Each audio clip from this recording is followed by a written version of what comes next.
gracias la protectora nuevamente por la invitación.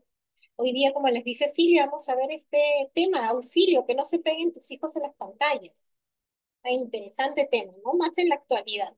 Y que además creo que tendríamos que ser conscientes que después de pandemia ha habido más todavía pegados a las pantallas, ¿no? Y en ese caso ni siquiera han sido solamente chicos, ¿no? Sino también hemos sido adultos. Bueno, ¿qué vamos a ver hoy día? ¿No? Que la idea es que cumplamos ciertos objetivos. Y es, uno, comprender los riesgos excesivos del uso de las pantallas, ¿no? Del uso excesivo, porque en realidad sí existen algunos riesgos. Creo que una de las cosas importantes que tenemos que tener en cuenta es que no podemos demonizar las pantallas. No podemos cerrarnos y decir, no, nunca las van a usar, no, porque es también el día a día es lo que nosotros estamos viviendo en la actualidad, ¿no? Pero el uso excesivo sí puede ser negativo. Descubrir algunas estrategias que podríamos utilizar para que este uso sea mucho más controlado y estrategias que sean respetuosas, como siempre hablamos en términos de disciplina positiva, ¿sí?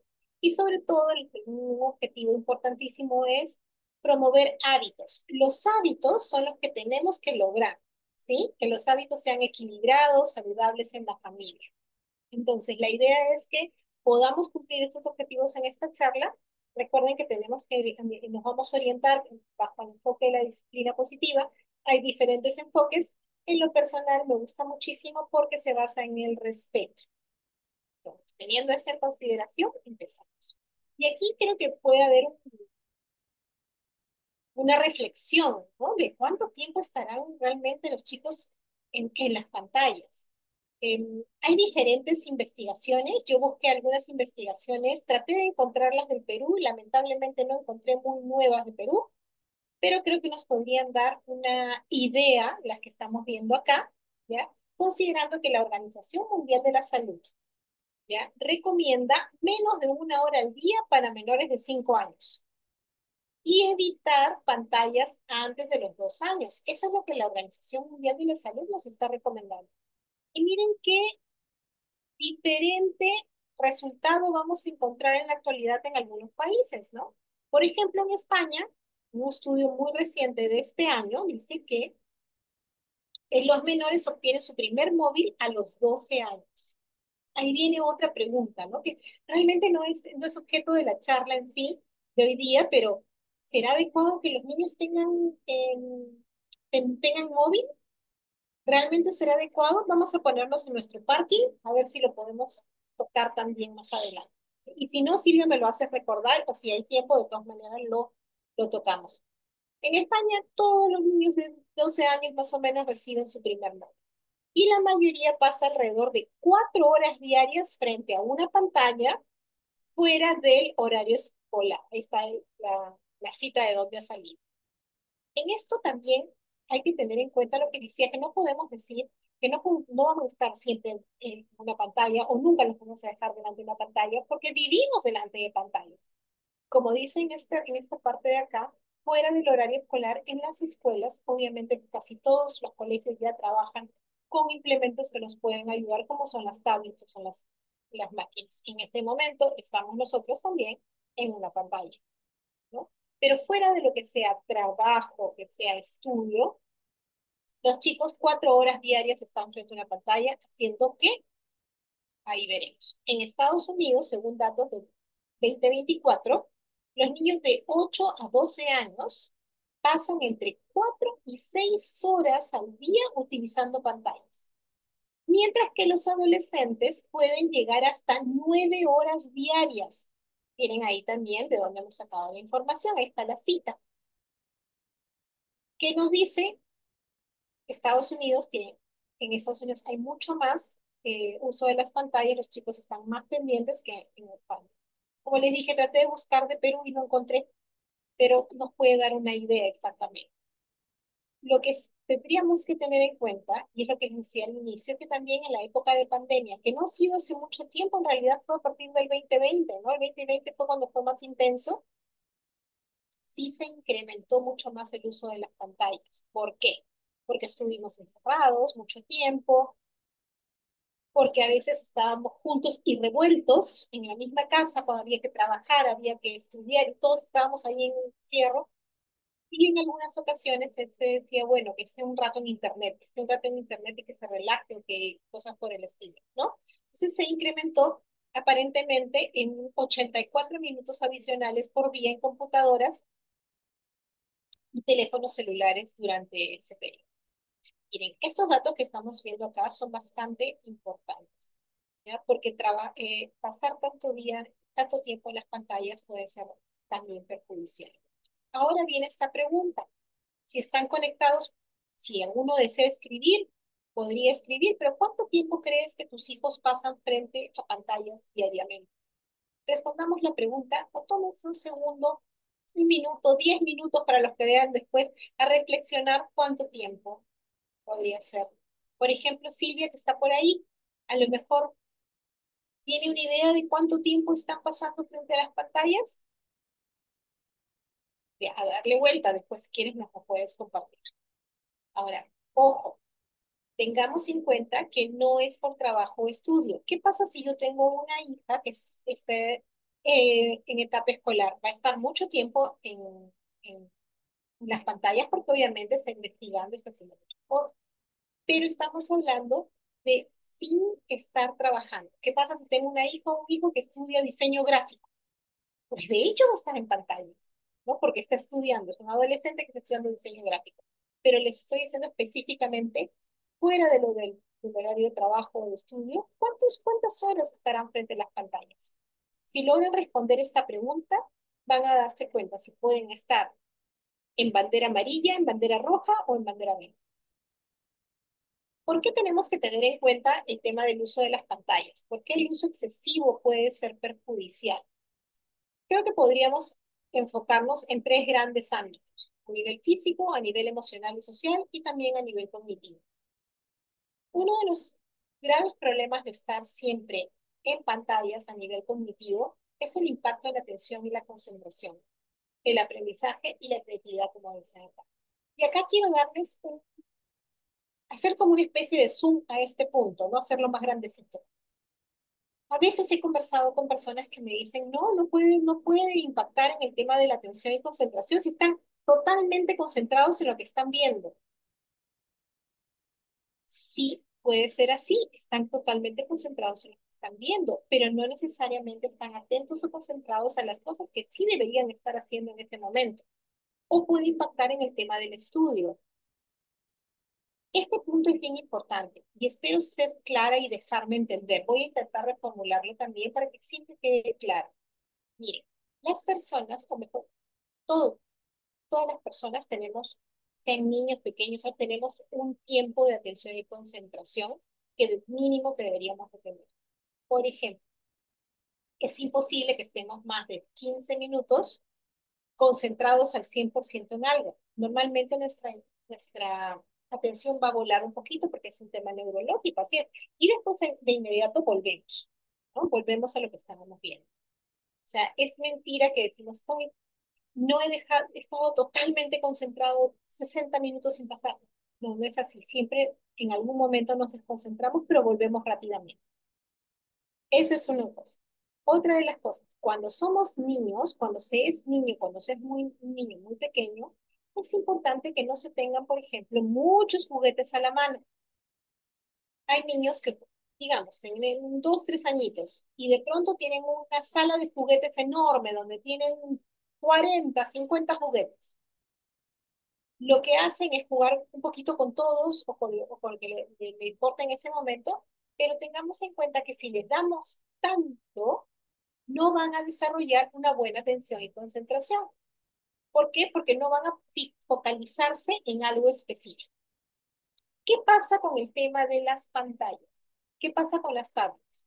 Han habido, a veces, no sé si han visto algunos videos inclusive que hay niños de 1 añito, 2 añitos que les dan un libro, ¿no? De esos de plástico que son para niños y para pasar la hoja hacen así con el dedo, como si estuvieran pasando la pantalla. Y todos dicen, bueno, es que son niños de otra generación. Probable que es cierto que son niños de otra generación, pero no deberían de haber estado cercanos, un niño de 2 años, por ejemplo, tan cercano a una tablet como para que sepa que con su dedito va a ir pasando, ¿ya? Si siempre están desde muy pequeños pegados a algo como una tablet, que están viendo N cosas, van a estar concentrados sí en lo que están viendo en ese momento, pero no necesariamente va a desarrollar su atención y concentración para otras actividades o temas de estudio, ¿ya? Entonces, el impacto es importante. Otra de las cosas, el aprendizaje, la creatividad también se puede ver eh, disminuida. ¿Por qué? Porque los hábitos de estudio se vuelven distintos. Y además, si bien pueden generar mucha facilidad para buscar, no necesariamente la capacidad analítica, la capacidad de síntesis se va a desarrollar con facilidad. Y si todo ya lo tenemos, ¿en qué momento también desarrollamos creatividad? ¿Sí? Entonces tengamos en cuenta que sí puede haber un impacto a nivel cognitivo. A nivel emocional y social también puede haber. Y hay dos cosas bien importantes. Uno que tiene que ver con el aislamiento social. Es decir, hay muchos niños que comienzan a generar solamente amistades en línea o se sienten a gusto solo si están jugando y no con personas al costado, no con otros niños, sino todo en línea. Y de eso vemos muchísimo, ¿no? A veces converso inclusive con amistades que me dicen, lo que pasa es que este niño o esta niña, mi hijo, mi hija, es bien callado, pero tiene un montón de amigos en línea, ¿no? Y juegan todo el tiempo. Eso es aislamiento total. A veces, inclusive vemos hasta en las películas el tema de los avatares que se crean para jugar en línea y que tienen una vida diferente en línea y otra en persona. A veces parece que es muy lejano, ¿no? Pero puede suceder también. El aislamiento social puede verse incrementado si están demasiado en las tabletas. Y el tema de la autorregulación emocional. La autorregulación emocional tiene que ver con equilibrio, con saber reconocerse a sí mismo cuáles son las emociones que me vienen en determinado momento o ante determinadas cosas. Y también cómo yo puedo impactar, cómo puedo reaccionar ante las emociones de los demás. Entonces, si no tengo ese acercamiento con todos, tengo una vida social, mejor dicho, activa, no en tablet, sino en persona, pues la autorregularización emocional puede ser disminuida y puede tener dificultades. A nivel físico también pueden haber problemas. Y creo que uno de los más importantes podría ser tal vez el sedentarismo, ¿no? Si los chicos están mucho en la pantalla, ¿en qué momento se dedican a hacer deporte? Sabemos en la actualidad que el deporte es importante, inclusive para que tengamos menos riesgo en la adultez de generar una demencia. Ya se ha comprobado que el Alzheimer puede retrasarse, si el tema es genético, obviamente, probablemente suceda, pero puede retrasarse mucho si nosotros tenemos una vida de ejercicios continuos. Antes decíamos, ¿no? Tienes que hacer crucigramas, tienes que leer, tienes que esto para que cuando seas adulto mayor, pues estés en la cuarta edad, estamos hablando de 80 para arriba, siempre estés lúcido. Es cierto, es muy bueno trabajar nuestra memoria, por ejemplo. A veces no es bueno tener tanta agenda, sino tratar de recordar. Todo eso es válido. Pero lo que más ayuda es el ejercicio. El ejercicio es lo que nos va a ayudar en el tema de prevención de demencia. Hasta en eso estamos. Cardíacos, etcétera. Todo es el ejercicio. Podemos encontrar una persona que está, entre comillas, muy subida de peso, que hace ejercicio, y una delgada que no hace nada de ejercicio, y quizás hasta la subida de peso, entre comillas, podría estar con menos riesgo que la delgada. ¿Ya? Eso es lo que se sabe en la actualidad. Si siempre estamos metidos en las tabletas, pues poco probable vamos a estar más activos. Fatiga ocular, podemos tener problemas de visión, y hay un punto importantísimo que tiene que ver con el sueño. Nosotros sabemos que tenemos que dormir, sí o sí. El sueño es reparador. En el sueño renovamos se renuevan, se crean más inclusive sinapsis en el cerebro, neurotransmisores, etcétera. Nos recuperamos. Tenemos que dormir. Y muchas veces los chicos, sobre todo los que juegan mucho en línea, no duermen y los niños tienen que dormir sus 8 horas de todas maneras, y dependiendo de la edad, si son muy chiquitos, tienen que dormir más aún todavía. Entonces sí pueden haber consecuencias. Ahora, definitivamente, como les decía, no hay que demonizar las pantallas, ¿no? Las pantallas están, las pantallas nos ayudan, todo lo hacemos ahora en línea, no son malas en sí mismas, al contrario, en la actualidad ayuda muchísimo, pero no podemos darles un uso excesivo porque al final nos va a generar problemas. Las pantallas son importantes para que podamos hacer nuestro trabajo, estudiar mejor, etcétera, pero no para estar todo el tiempo. Retrocedo aquí en los temas de problemas de sueño, hay algo que se me estaba yendo que es importante. Por favor, cuando ya es una hora prudente de la noche, dependiendo de la edad del niño, puede ser que 8 de la noche ya vaya a acostarse, 9 o 10 de la noche, tiene que haber dejado las pantallas un tiempo antes. No puede dormir con una pantalla, con un televisor, porque si no el cerebro piensa que es de día. En realidad nos activamos más y eso hace que duermamos menos, ¿ya? Ante el sueño. Y bueno, ya hemos hablado de este uso excesivo y vamos a ver qué estrategias podríamos hacer para que no se dé este uso excesivo. Y de hecho, siempre entendamos antes qué es la disciplina positiva de una forma muy sencilla. Acuérdense que estas estrategias están orientadas bajo la disciplina positiva. Este es un enfoque en realidad que se basa en respeto y entendimiento de la persona, del ser. Pero creo que la clave es respeto, ¿no? Toda interacción que se haga siempre va a ser sumamente respetuosa, porque de esta forma vamos a enseñar habilidades. Cuando hablamos de disciplina positiva, no hablamos de corregir comportamientos, hablamos de formar habilidades. Y hay tres elementos clave. Conexión antes que corrección, o sea, hay que estar conectados con el otro, desarrollar habilidades de autorregulación. Eso quiere decir que yo no puedo o no debo, mejor dicho, estar regulando a cada rato, sino que el niño, la niña, el adolescente tiene que autorregularse y para eso les tenemos que dar eh, el enfoque necesario a todos los momentos de crecimiento, a la interacción. Y lo último, creación de límites claros y consistentes. Estos tres puntos son vitales en esta orientación, en este enfoque. ¿Cómo lo vamos a aplicar en el tema de pantallas? Cosas muy sencillas. Enseñar, no controlar. Y aquí creo que sí tengo que hacer un paréntesis. En determinado momento, sí, es verdad, tenemos que controlar. Tenemos que controlar y tenemos que ser muy exactos. Pero el objetivo es que no siempre sea así. Si nosotros desde pequeños nos enfocamos en enseñar, ¿no? Para que él o ella pueda tomar las decisiones más saludables, entonces vamos a tener un mejor resultado. Tenemos que evitar el castigar, ¿no? El gritar, ¿no? Porque siempre va a generar alguna resistencia y realmente no va a ayudarnos en temas del aprendizaje. Sobre todo dependiendo de la personalidad, del temperamento del niño o de la niña, ¿no? El castigo no necesariamente siempre va a ser la mejor opción, al contrario, puede ser perjudicial. Pero eso no quiere decir que no tengamos que poner límites, y hay formas de ponerlos. También tenemos que fomentar la cooperación. Eso quiere decir que tenemos que involucrar a los hijos y hijas en las decisiones relacionadas con el uso de pantallas.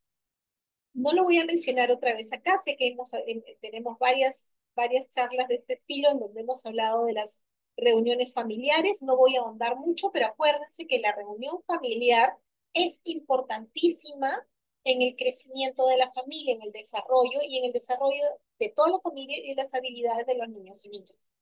Es en ella donde todos participamos y es el momento ideal para que hijos e hijas también opinen sobre los tiempos que tienen que tener en pantalla o el uso que les vayan a dar. Esos tres puntos son importantísimos. Teniendo eso en consideración, entonces ahora sí, vamos a estrategias para gestionar el uso de pantallas, considerando este enfoque de disciplina positiva y estos tres puntos: enseñar, no controlar, evitar castigos y gritos y fomentando la cooperación. ¿Cuál es la primera estrategia? Conexión antes que corrección, ¿no? antes de imponer un límite, es importante que nosotros tengamos una conexión con el niño o la niña o el adolescente o la adolescente, ¿ya? Y esa conexión se basa en el hecho de entender, valorar, comprender lo que puede estar pasando, lo que puede estar sintiendo y lo que yo también estoy pasando o sintiendo, ¿ya? Eso es importante.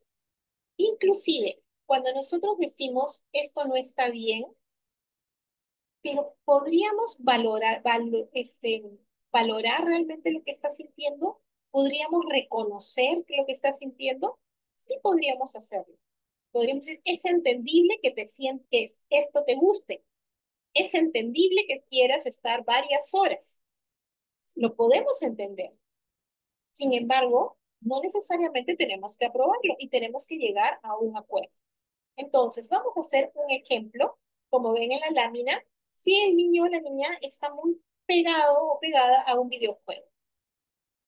Entiendo que te divierte mucho ese videojuego, pero necesitamos equilibrar nuestro tiempo para que puedas hacer otras cosas también.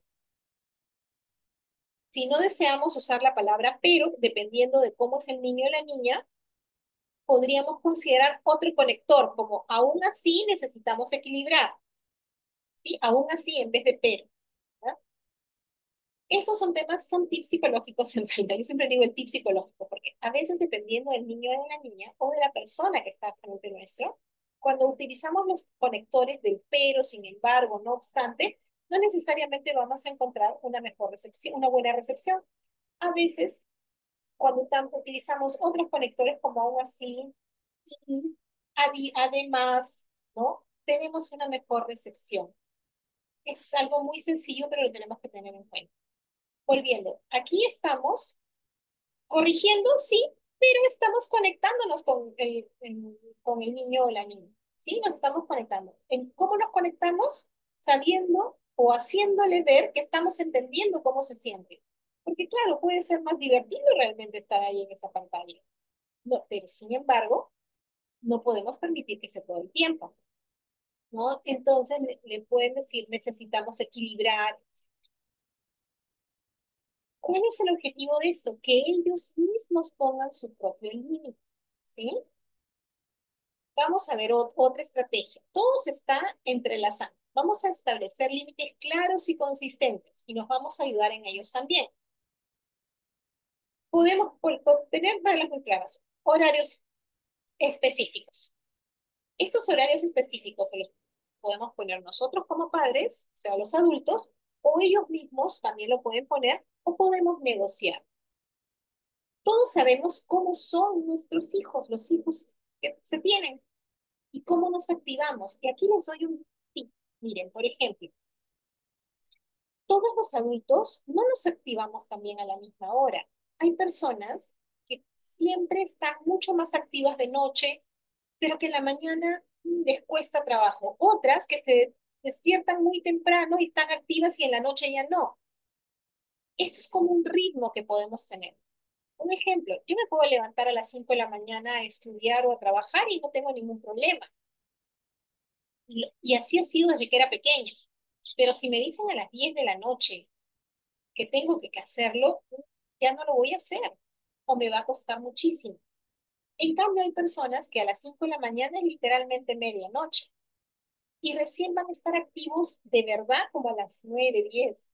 Y a las 10 de la noche están sumamente activos en su trabajo, porque somos diferentes, ¿ya? Entonces, todas esas cosas también tenemos que tenerlas en cuenta cuando vemos los horarios.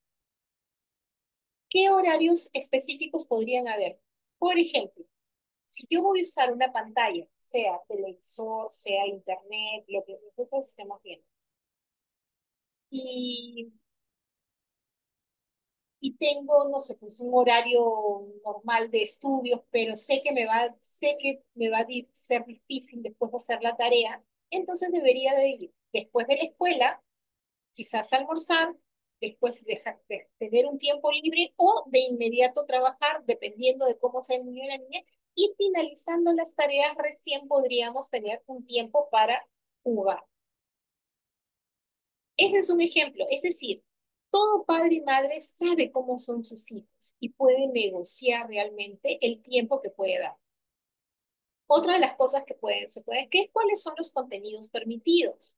En realidad sí tenemos que tener cuidado de qué se está viendo, qué cosas están viendo los chicos, sobre todo dependiendo la edad. Y aquí es un tema de cuidado también, de protección, porque no sabemos si en algún momento pueden estar inclusive chateando con alguien que creen que es un niño y es un adulto. Entonces, las empresas de Internet pues suelen colocar filtros para niños también. Eh, los padres tienen el derecho de sus niños de 10 años, 2 años, si les han dado permiso de tener una red social, tienen que tener la clave, etcétera, para que puedan ustedes también revisar qué está sucediendo. Perdón. Otro de los puntos es, en los límites, involucrarlos para generar las reglas. ¿Qué te parece a ti lógico? ¿Cómo podríamos negociar esto? Y aquí vienen las reuniones familiares. Las reuniones familiares son importantísimas, acuérdense, para poner los límites. Entonces, y los límites tienen que ser muy claros y tienen que ser muy consistentes. Esto se da porque se da siempre, porque estamos haciendo un acuerdo. Tercera estrategia, modela el comportamiento que deseas. Esto es de vital importancia, porque lo que nosotros exijamos, ¿ya? Es lo que tenemos que realmente hacer. Tenemos que ser el ejemplo, el adulto es el ejemplo.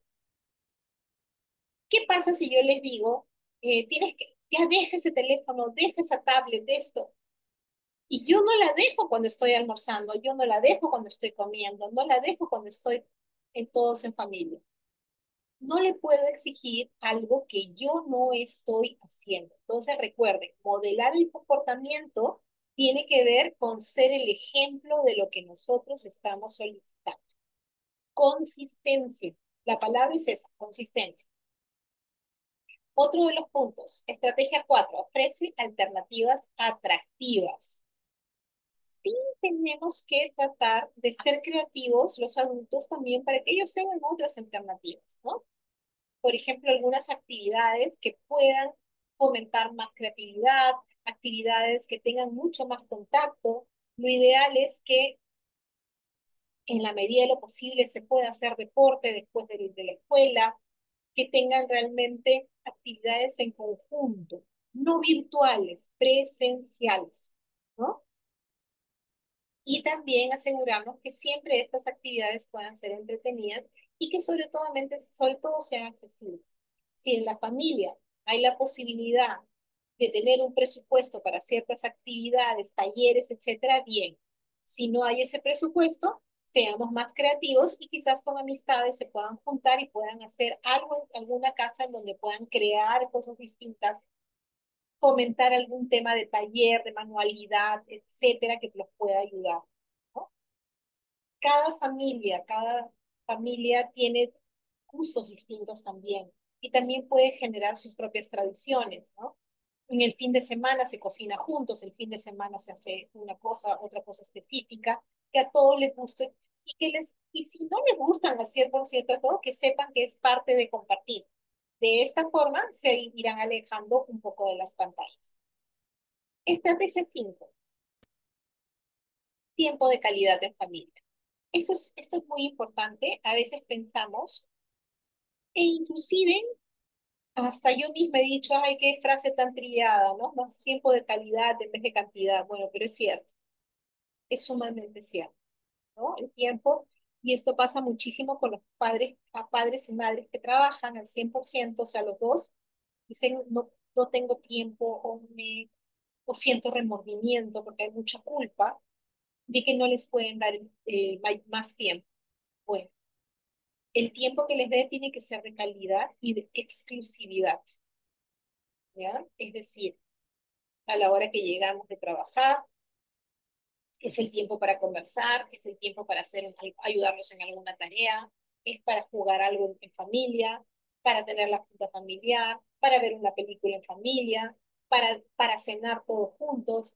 En la actualidad es muy poco probable que todas las familias puedan almorzar al mismo tiempo, pero sí pueden hacerlo probablemente a la hora de la cena. Entonces, tener esas ¿cómo les digo? Esas rutinas que son importantes.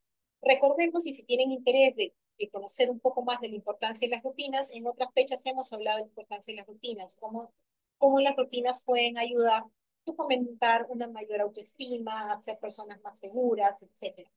Los pueden ver en los videos que están grabados. Entonces, las rutinas son importantes. Y es importante que el tiempo sea de calidad, que siempre sepan que van a pasar tiempo con ellos. Y en ese espacio de tiempo no deben haber celulares ni nada que nos pueda distraer. Otra estrategia es practicar la redirección, ¿no? ¿Qué quiere decir? Si los estamos viendo que ya se están excediendo de tiempo o que están demasiado tiempo, por ejemplo, en un videojuego, cosas por el estilo, ¿qué pasa si nosotros rompemos esa actividad, esa acción que están haciendo? ¿No? ¿Y qué tal si construimos algo con bloques en lugar de seguir viendo la tablet? Como dice este ejemplo. Si es un niño pequeño, una niña pequeña, estamos hablando de 4, 5, 6 años, obviamente le va a interesar. ¿Qué pasa si va creciendo? ¿Qué pasa? Tenemos que tener alternativas? ¿Hacemos un rompecabezas? ¿Hacemos esto? ¿Me acompañas a tal sitio? Tratar de redireccionar o reorientar la conducta. Ese quiebre será importante para que dejen la pantalla en ese momento. La estrategia 7 tiene que ver con el horario visual, crear un horario. Como ya se había dicho hace un momento, crear horarios también, como por ejemplo después de la tarea. Tratar de hacer un calendario, un horario por día en los cuales en familia puedan crear cosas, puedan decir, este es el momento de jugar, este momento puede ser de hacer alguna obligación, el momento en la noche de, si es adolescente, de botarla, de sacar la basura, el otro de limpiar tal cosa, etcétera, pero que tengamos horarios, ¿no? Y que también en ellos empleemos espacio para juegos y que sea de verdad creado en familia. Esto es importante. Ahora, ojo, esto es para que esto funcione muy bien. Lo importante es que que empecemos desde que son pequeñitos. ¿Ya? Cuando ya son más grandes, son adolescentes, es un poco más complicado. No es imposible, pero sí puede ser más complicado. Estrategia 8, sé paciente y consistente. Esto es importante. Crear hábitos lleva mucho tiempo, ¿ya? Y a veces pensamos que porque hacemos una actividad o dos actividades, o ya tres, entonces esto va a ser fácil. No es así. Crea mucho tiempo, ¿no? Tenemos que ser siempre firmes y tratar de ser el ejemplo y tratar de siempre cumplir. Creo que la palabra no es tratar, porque cuando uno piensa en tratar, no lo hace. Tenemos que cumplir, tenemos que ser consistentes, ¿ya? Y tratar de reforzar los comportamientos positivos.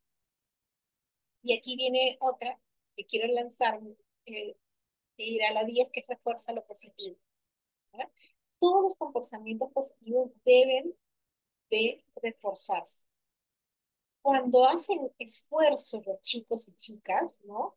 Al respetar las reglas, a elegir alternativas saludables, etcétera, tenemos que reforzarlo de forma positiva. Es decir, por ejemplo, aquí dice, qué bien que terminaste tu tarea antes de usar la tablet, ¿no? Qué bueno que has hecho esto, te felicito.